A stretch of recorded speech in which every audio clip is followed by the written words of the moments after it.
I absolutely love creating tiny details and nuances that make the miniatures look more real and believable. And while working on this project, I designed a tool that does just that. The main inspiration for this idea? The new miniatures from the Next Wave action pack from today's sponsor, Corvus Belli. This is a new Infinity sectorial army with human forces that join the combined army, and apparently they brought dinosaurs with them. If you decide to get the whole bundle until 10th of November, you will get a free exclusive Glyph Worker model. But today, I will focus on the Rangers unit. And I'm going to make them dance in the rain. The assembly of metal miniatures is pretty similar to my standard CA glue procedure. The only difference is that I was using metal files to clean the parts and followed by precise CA application with a toothpick. To make the bond stronger, I applied a series of incisions to the contact points so the glue would have more surface to adhere to.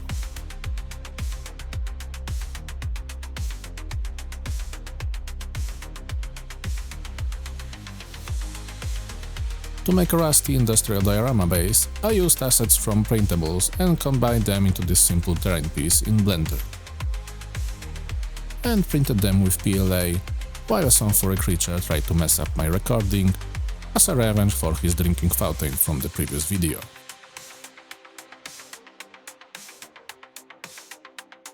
I put a whole scene together and after that, I detailed it with cables thrown around, made out of gardening wire. It's already covered with rubber to prevent rusting, so it looks like real power line. I also used a piece of shrink wrap as a broken power line channel, with more cables sticking out, caroling and falling down. I kit-bashed some light using Adeptus Mechanicus servitor arm and the leftover light from Astra Militarum Chimera tank. This is the project I'm working on in the meantime, so subscribe and click the bell icon so you won't miss out.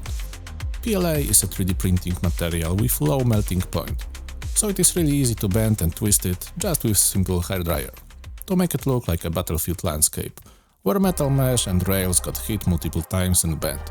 It goes back to solid after cooling to the room temperature. I also use this property to recreate sci-fi power or laser weapon damage. While following the bent shapes, I applied battle marks with rotar tool, first grinding in place for 2 seconds and then pressing the tool into the piece, which formed melted edges around the projectile hole.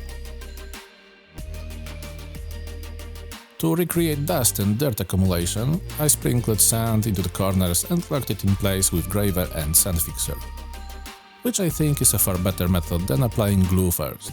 The result is more realistic, because it uses the shapes and gravity, letting the sand stick where it naturally lands, rather than where the glue happens to be. The last detail was a mandatory chain, and the diorama was ready for painting. I started painting the minis with white zenithal, and then I used speed paint markers to put the red base color on the cloth.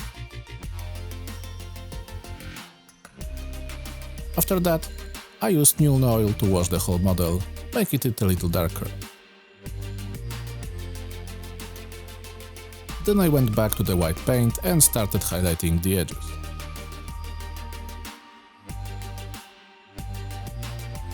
I also brought back a few highlights on the red sections.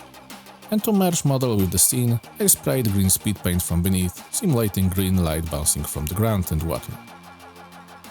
After priming diorama black and base coating with dark red, I followed with a brighter rust color to add more variation and highlights.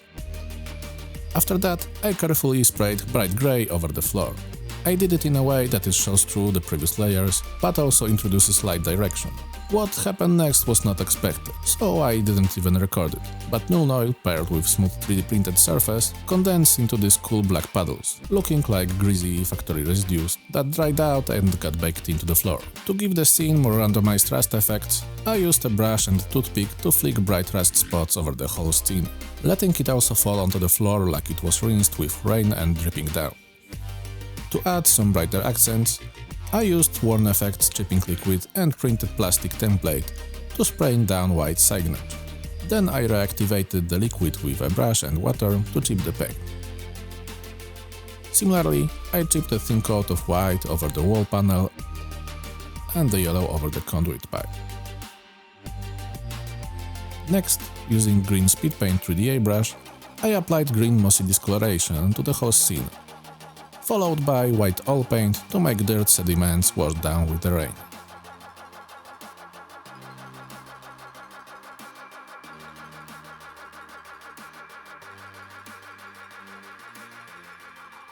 After the miniatures and the diorama were all painted up and put together, I prepared epoxy resin.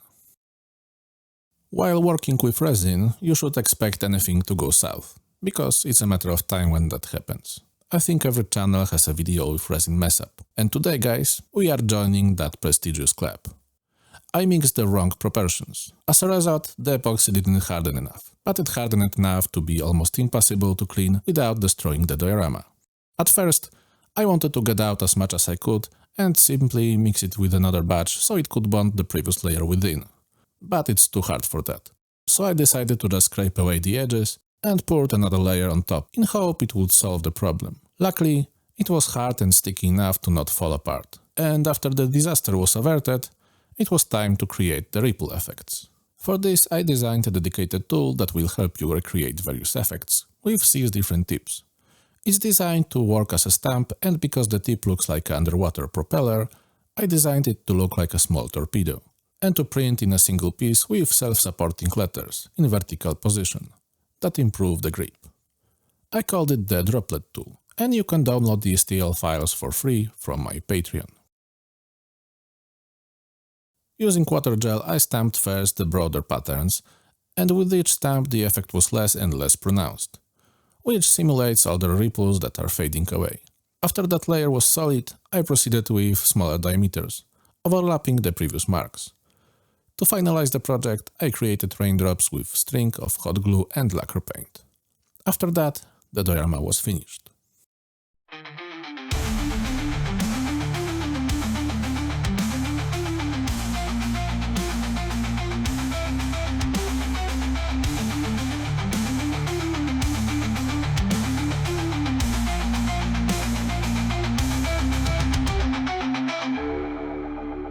I want to thank you all for your comments under my last video. I will be following your requests, so in the next project, a green winter is coming. In the meantime, if you would like to and haven't already, watch how I made a diorama with water pump and real waterfall. It was Martin from Wardrobe Workshop. See you in the next one.